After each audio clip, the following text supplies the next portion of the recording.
As entrepreneurs, we struggle with how do we make that big difference? And we've got capital, we've got all these resources. But one of the most important things that we all have a finite amount is time. Each of us has 168 hours. That's it per week that we can allocate. We have a challenge, each and every one of us. How do we use our time so effectively so that we can accomplish all we want, both personally and professionally, as well as leaders of our entrepreneurial organizations? How can we help our teammates, all stakeholders, be even more productive with their time? Well, today I've got a special treat for you. I have one of the top experts in, I don't know if I want to call it time management, but how to, and I'll use her title of her book, How to Invest Time Like Your Money. How to invest your time like your money. This is so powerful because what happens is most of us are successful kind of unconsciously. We're not as effective as we could be in achieving all that's important. And Elizabeth Saunders is here with us. She is a best-selling author. She's an entrepreneur CEO just like yourself. And she's also a regular contributor to Forbes, Harvard Business Review, many other publications as an expert in this. I found her work invaluable. You will too. Stay tuned. Ordinary success? No way. You want amazing, remarkable, exceptional breakthroughs. Dig deep, think bold, drive hard, watch yourself soar beyond your dreams. AESNation.com. Elizabeth, I am very, very excited to get together with you. I had the privilege of reading your book, and you have inspired me to be even more effective. And I want to share your message with my fellow entrepreneurs. Well, fantastic. I'm delighted to be here today, and I'm really glad you enjoyed my book. Well, Elizabeth, when I think of time management and using your time really effectively, I always think it's going to be an older person that's kind of got the gray hair, or like myself, not much hair. You really got at it very young, and I want to go, before we go into how you're going to help each of us become even more productive, because you're brilliant at this. I mean, you really are remarkable. What I want to do is, how did you, did you wake up at, the classic 5 at the age of 5 and said, Mom, Dad, I'm going to be really efficient for the rest of my life and effective at everything I do? Or how did you get into this? Well, I like to say I was on the career fast track. So what happened is, my initial career plans for my life when I was 14 was I wanted to be editor of Better Homes and Gardens. And so I was a woman on a mission and positioned myself where in college I could study magazine journalism, interior architecture, and business, and start interning at the Better Homes and Gardens website by the time I was a freshman in college. So this was serious business. And during those 4 years of school, I had the opportunity to work at multiple corporations, to work at a small business, and to just get a lot of exposure to different sorts of companies. I also got exposure to something you don't expect to get exposure to prior to graduating from college, and that was my senior year. I was, as can be expected in this situation, very much focused on getting that dream job in home decorating. And I put myself in place. So I got hired to work for a few decorating magazines at the same company that publishes Better Homes and Gardens, and was hired in February of my senior year with the intent of I'd start part-time and then go full-time a year after, or excuse me, not a year after, a week after college graduation. And so I thought I had it made. This was my plan since I was 14 years old, and all my hard work and dedication. And at that point, I would say time management, not necessarily time investment, was paying off. I had put in my dues and done everything I could to be successful professionally. Well, 6 weeks after I signed the contract and got started, I got called into the office and got laid off. So it was welcome to the real world. Here's your severance package. And I got paid more in severance than ever I got paid actually doing the job. So at the grand age of 21, I had this big reality check about what really matters in life and also what lasts. And when I had the privilege of going to outplacement classes, I sat in this room with these people that had spent 20, 30, 40 years at organizations. And the biggest sense they had was this sense of betrayal, that they had put all this time in, they had sacrificed what was important to them, and then when it was no longer convenient for them to be employed at this organization, they were let go. And so that was really the foundation at a very young age and the very beginning of my career before I started a business, which I did a year later, was to really see you need to be clear on what your priorities are. You need to be clear on what's really going to last and invest in those so that no matter what happens, you won't have regrets. It's one of the things, and I'm out in Silicon Valley, is that we want to fail quickly. We want to learn Hmm. from our mistakes. You got it right away. I Yeah. mean, there's no, I at the time I thought it was the worst thing that could possibly happen to me, to be completely honest. I was like, I oh, can't it believe I just was. got laid Yeah. off. But looking back, it gave me the courage to say what was right for me, whether that was setting priorities around my time or whether that was starting a business and being an entrepreneur, which I've done for almost 10 Yeah, years. and I think that's the amazing. I mean, it really is great. We all very few turning points in life that we make, big success are positive. They're usually almost all we hit some type of bottom, and then we go out. And what it reminds me of, Elizabeth, I have a very good friend, Dan Sullivan from Strategic Mhm, Coach, and mhm, when he talks about entrepreneurship, what he talks about is that as entrepreneurs, we're looking for freedom. And the first freedom is freedom from time. And we're going to talk a lot about that today because that's so important. Second is freedom of money. Because, I mean, you think of the corporate setting, dream job, right place, right time.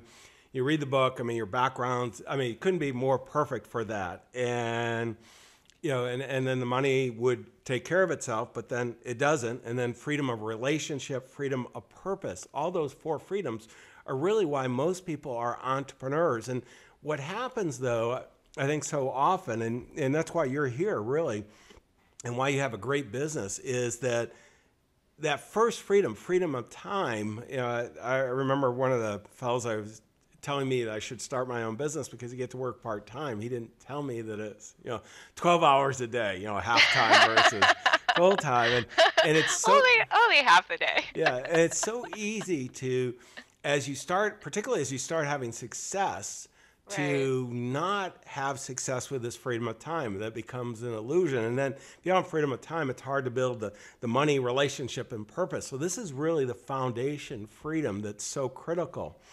I want to dive in then because the first chapter in your book is taking control of your time and your life. And this is one that everyone that's an entrepreneur, really probably every person at times feels overwhelmed. They don't have control over their life, and it's a terrible feeling. And particularly as an entrepreneur, we're responsible for all these different stakeholders. How do we go about, if any of our successful entrepreneurs are feeling at that point now, or just taking control at this? Absolutely. So, in regards to taking control of your time in your life, first and foremost, you need to have an ownership mindset. And I know that might sound strange because you're thinking, well, I am the owner, I'm an entrepreneur. But so often, people give up their power in regards to their time, and they make their business a much worse boss than they would ever work for in the corporate world or somewhere else. And so that is the very first element to success in all of this. Because if you don't believe that you can be successful and work a reasonable number of hours, you won't. And you'll find plenty of ways to keep yourself busy, Yeah. which leads to another really key element of taking control of your time in your life is that you need to disconnect success from suffering. And this was really interesting when I was in the beginning of my entrepreneurial journey because I was very young, and you can have a tendency when you're young and inexperienced to think that you need to listen to people that are much more experienced than you about how things are done. And to a certain extent, that is true. And I have a great respect for people who have decades of experience doing certain things. But one of the things that really made me different when I started my first business before I was doing time coaching and training was I chose to ignore some of the advice from people who had gone before me.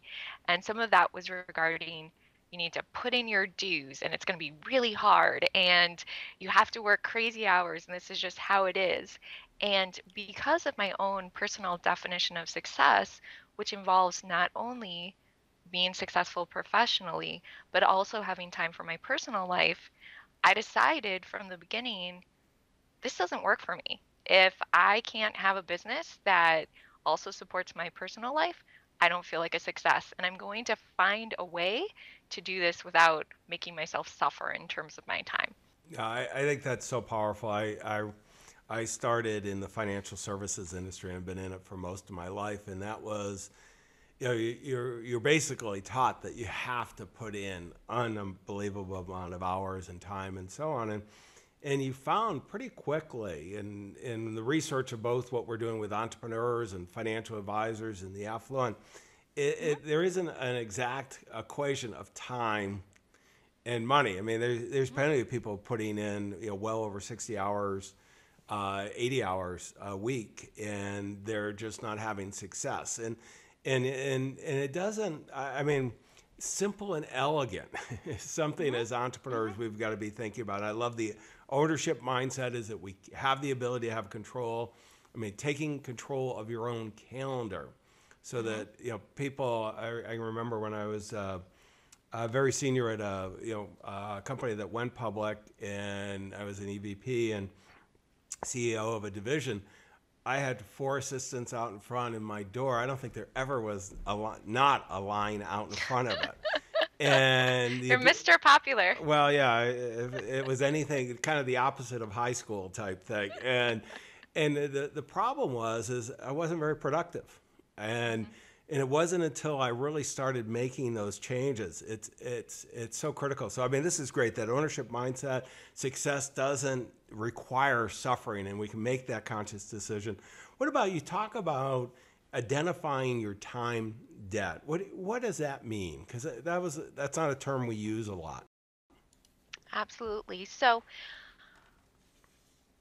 the thing that happens when you feel stressed out and overwhelmed, like you don't have enough time, is that there's a disconnect between the expectations that you have of yourself and the actual amount of time you have to invest or spend on any of those expectations. So, for example, if we translate this to a financial analogy, you could decide that you want to buy a lot of different things, whether that's buying a new house, buying a new car, furnishing your home, buying a new computer, whatever it is that you think you might need or want. However, if you look at your bank account or your credit card limit, depending on your thoughts regarding that, you have to see whether or not you have the financial resources available to actually purchase those items. Otherwise, you can't buy them. Well, the same thing is true with your time. So often people think if I put it on a to-do list, it should be able to get done. It's almost as if like the simple act of writing something on a project list or thinking of a great idea makes it something that should be doable and that you need to hold yourself accountable to. But the reality is that there's a limited amount of time in a day for you personally to spend on things. So that's 24 hours in a day, and we've got 7 days in a week. So when you're thinking about your time, you need to go through some calculations. In my book, I go in depth about exactly how to do this, but as a kind of general overview, number one, you need to think about self care. So taking time to sleep, taking time to exercise, time with family, time with friends. You need to think about the more or less maintenance activities that need to be done for your life or business. And then you can think about the other projects that you want to get done. And as you start to do those calculations, oftentimes what you'll realize is that the amount of time you have versus your expectations of what will get done are entirely different. And that's what causes the stress. Because if you have enough time to pay for the activities that you want to do, such as getting a project done, having a website redesign, working on getting more clients, then you're fine. You're not stressed. You're in balance. But it's when those expectations are unrealistic that you're in time debt, more or less overdrawn, and that's what creates all the stress because you put a goal into your life or into your business that you can't possibly achieve because you don't have the time to pay for it. To me, this is one that as successful entrepreneurs we fall prey to a lot because we worked really hard. We got to have successful businesses going, and we want to start scaling up, really accelerating the success. And by the very nature, because we're already successful, more opportunities come, and they're Right. hard to say no. And that of saying no is just it's a problem. I mean, it's a big problem because the next shiny new thing, as well as the big, worth in some cases hundreds of thousands, maybe even millions of dollars or more. And what's helped me, and this comes from your work, is creating a base schedule, because some of these concepts become we know we only have 168 hours, 24 hours in a day, 168 hours in a week. We know we're going to get all these opportunities. But it's we'll get to it, and we put the to-do list, and we make it too long, Exactly. and so once It's on the list. It's on the list. we'll get to it, and we'll figure out a way because we're real talented, and we're always willing to be a little scrappy and get it done. But what I love about a base schedule is then all of a sudden when we start, because we really don't have all those hours. You started talking about some of the self-care things, the projects, quality of life parts that we want. You get that base schedule and it becomes really obvious, okay, where are the open items? And so how do you recommend we put this base schedule together? Great. Well, yes, the base schedule is more or less like a general budget for your time. So it gives you a sense of what time is pre-allocated to certain items and what time is available for you to use in other ways. So I always recommend that people start with self-care, which I know is the inverse of what most entrepreneurs like to do. They're like, oh, I can sleep later, I can sleep later. But research has shown if you are sleep deprived, you are dramatically less productive and you also can have a lot of negative impact on your health. So I care about you enough to encourage you to sleep. So, how you start out, put in time for sleep, put in time for some physical activity, even if it's 30 minutes 3 times a week, and put in time for the basic things you need to maintain your key relationships. For some people, that's family. For other people, it's friends, professional contacts, or simply spending time alone. And why that's so important is that because as entrepreneurs, it can be so easy to get so wrapped up in your business that you forget about the things outside of your business that do support you and are so important and will be there for you no matter what if you invest in them. So that's where you start. And I recommend for people that tend to have no boundaries with their time to literally put that into your calendar and just put it as a recurring event. That I've Go ahead. found, Elizabeth, that if I don't put it in as a reoccurring event, Mhm. it's not a reoccurring event. So Mhm. I Yeah. schedule out down Mhm. to the 15-minute in mine, Wonderful. only because Wonderful. I have to, because it seems like if I don't, then it gets sucked off to something that's usually a lower priority for me. Right, exactly. And that's why you need to put in the proverbial big rocks first. Then from there, as you're looking at your time within your business, working on your business or in your business, whichever way you like to look at it, you need to look at what are kind of the key elements of the items that you do, whether that's email, meetings that you do, strategic planning, projects that you're responsible for. Find out what those are and think about what's the ideal allocation of your time. So very similarly to if you're looking at the allocation of funds within some sort of investment portfolio, there's some sort of general ideal allocation of your time in terms of your business. Once you figure that out, you can then block in how that time will generally look so that you have a sense of the parameters for each type of your work. So you might have some time blocked out for email, some time blocked out for managing the people working for you, some time blocked out for projects. That way you have a basic sense of the overall allocation. And then on a daily or weekly basis, you can plug in whatever are the key activities. And the whole idea behind this is we want to create a structure that gives you a sense of those boundaries. You may be someone that still works 60 or 70 hours a week. That's completely fine. There's not necessarily a perfect number of hours for you to work, but we want to make sure that with your base schedule, there is time for your priorities and you're considering that allocation instead of just reacting or responding to what's coming at you. No, and that's been really helpful because I have 6 primary goals that I want to accomplish this year. And by having scheduled in time, not only early in the morning that I'm just reviewing the goals, but later kind of there's a time where I'm most productive in the morning. I allocate that I'm going to work, advance each of them a little bit. And that's Good. just been really very, very effective. And Awesome. so I want to thank you for that. You're Let's welcome. go to, you talk about automatic time investments, and how do we make that work as entrepreneurs? Because we've got now, you've gone ahead, we know we're going to have that control, that mindset, we want to be effective, we've identified all these challenges that we have and so on, but we're ready to go and we've got the base schedule in place. How do we become even more productive? Absolutely. So all of the things that regularly occur in your life, you want to turn into habits or routines. And the reason for this is that they will then become your path of least resistance and you won't even need to think about it. So, for example, I have some coaching clients who get up and exercise first thing in the morning. So they're automatically investing that 30 to 60 minutes in their health and they don't need to think about it. There's no time, they don't have to think throughout the day, oh, when am I going to exercise or when is this going to fit in or decide when it's going to happen. It's simply there.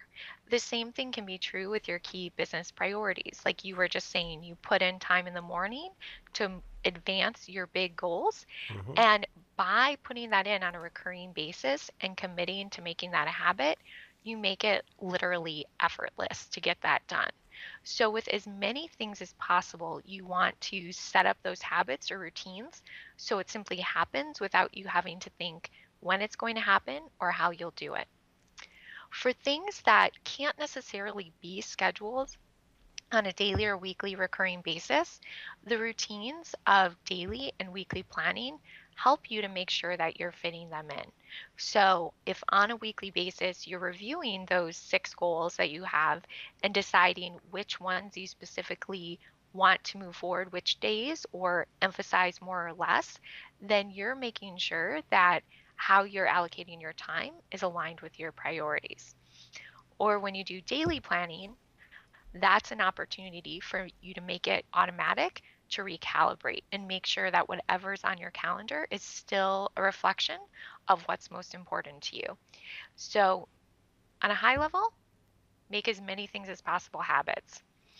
On the other level, you want to have your daily and weekly planning in place Mm-hmm. so that you can adjust and recalibrate for those more one off activities. No, it really, I mean, it is, putting things together automatically to me has just been so powerful because what's going on is that, I mean, it's just there, and I like exercising in the morning mainly because if I haven't woken up, I like the exercise more. I mean, if I wait until the end of the day seems to intrude, and if I schedule it Yeah. late, it doesn't. For some reason, it doesn't happen. And so, this is where one of the things here at AES Nation, and Elizabeth is one of the reasons why I wanted to bring her on. She's so remarkable at this. Is that what we want to be is successful on purpose and not leave things to chance. And one of the biggest freedoms as entrepreneurs we all want is the foundation is time, but we don't treat it as a scarce resource that it is. And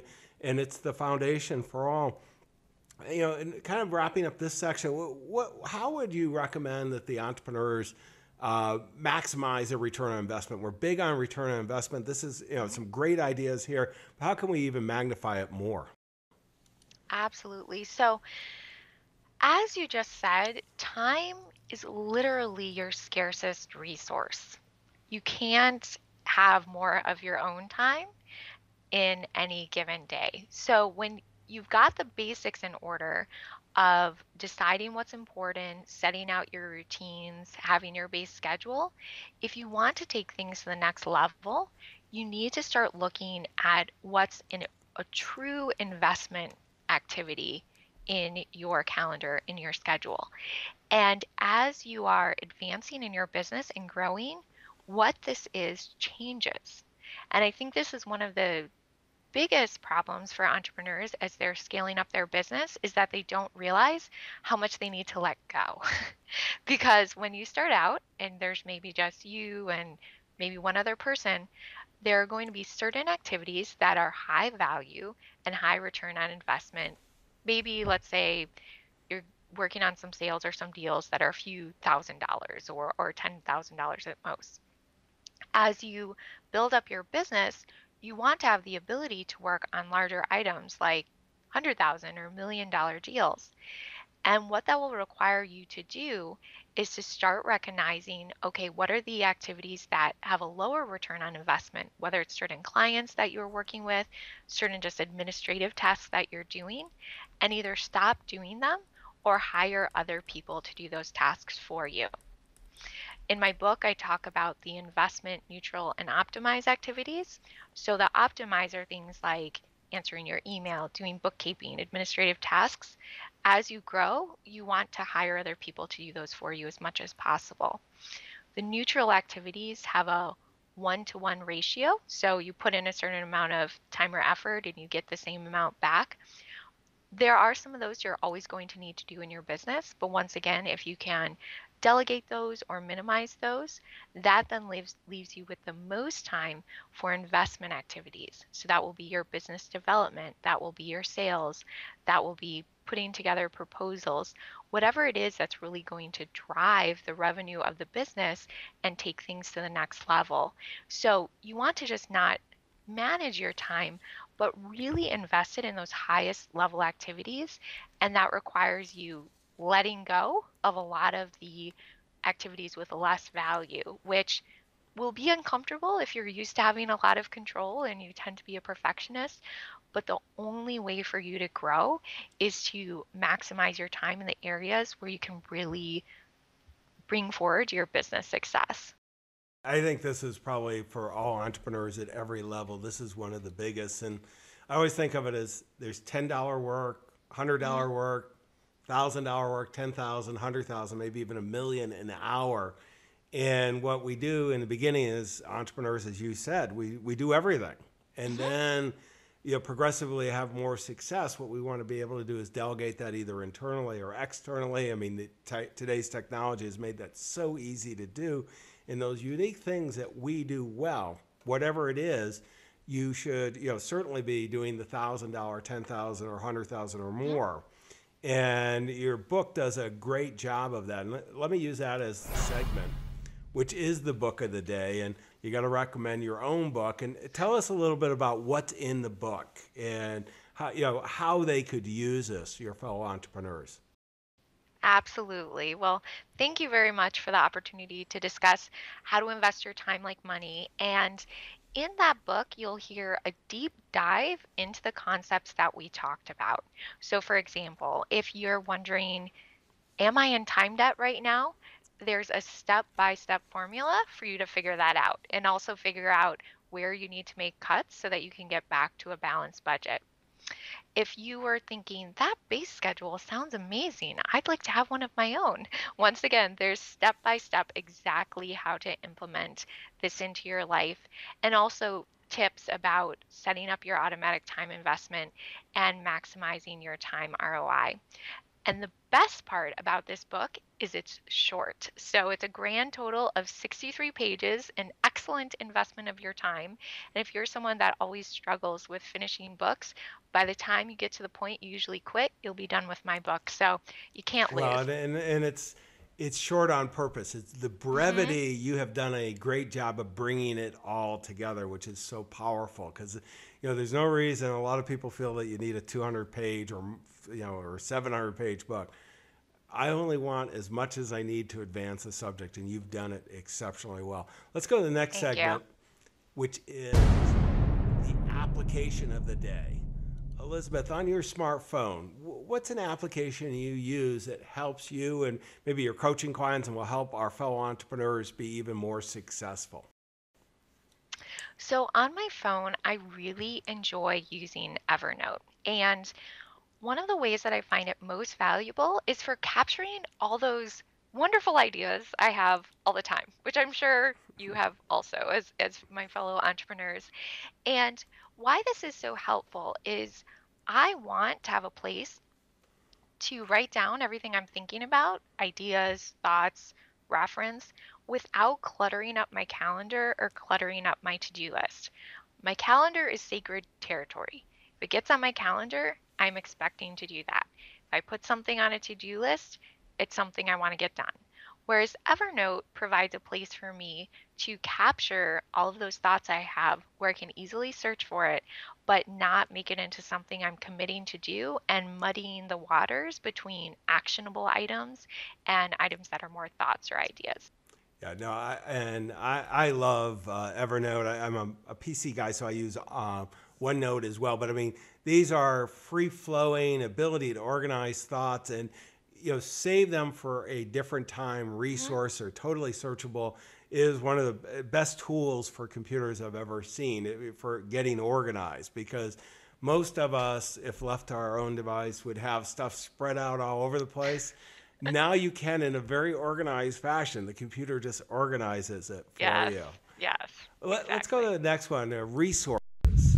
And you have, a matter of fact, let me pull up your website. And as I open up the website, it goes, I have a little dialogue, 3-time truth, even smart people will miss. Tell us what's on the website and, by putting their names in, how they're going to get information, what else they might want to look at on the website.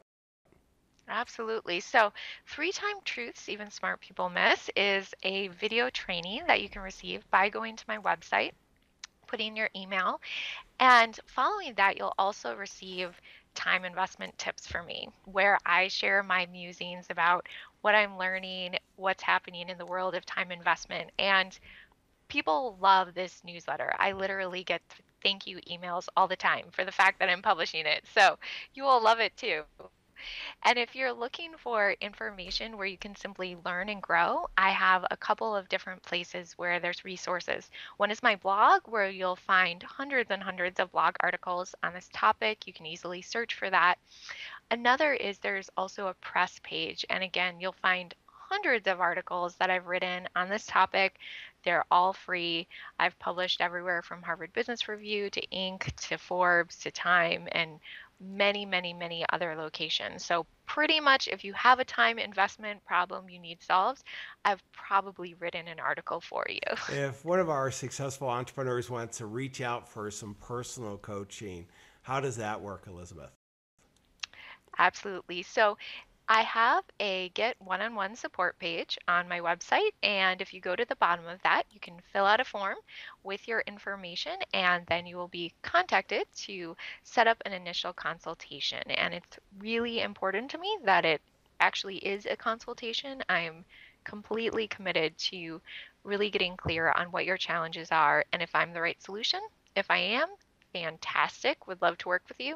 And then if I'm not, I'm very transparent about that so you can find out what is the best fit for you. Thank you, Elizabeth. Let me do been taking a bunch of notes. I got a couple pages here. Let me do the key takeaways. What I look at it, and I think very first we talked about taking control of your time and your life. And so much of it, as Elizabeth said, was the ownership mindset that you have the opportunity to control and to recognize that we can have simple and elegant lives. We don't have to suffer through this.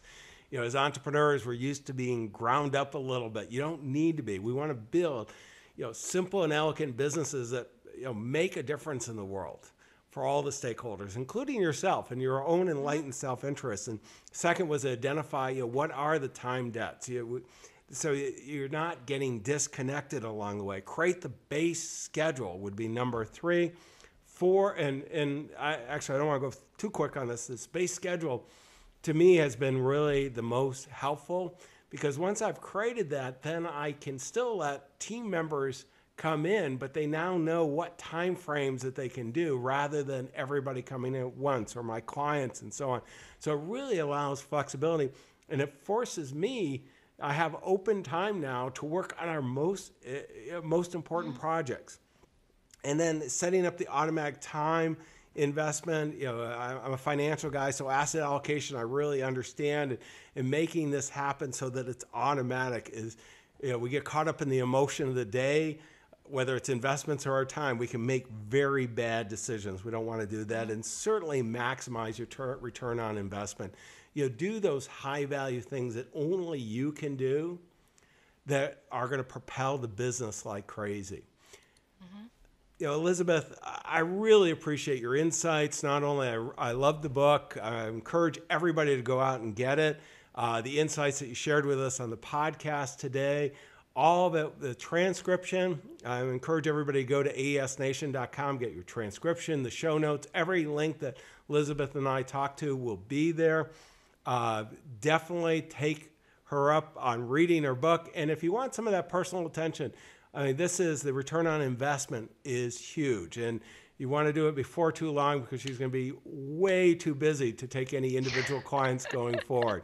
So with that, Elizabeth, thank you. Everyone out there, let's go out and execute, make a difference. Your clients, your future clients, your teammate, and with this one, your family. Everybody's counting on you. Don't let them down. Wish you the best of success. Exceptional, remarkable breakthroughs. aesnation.com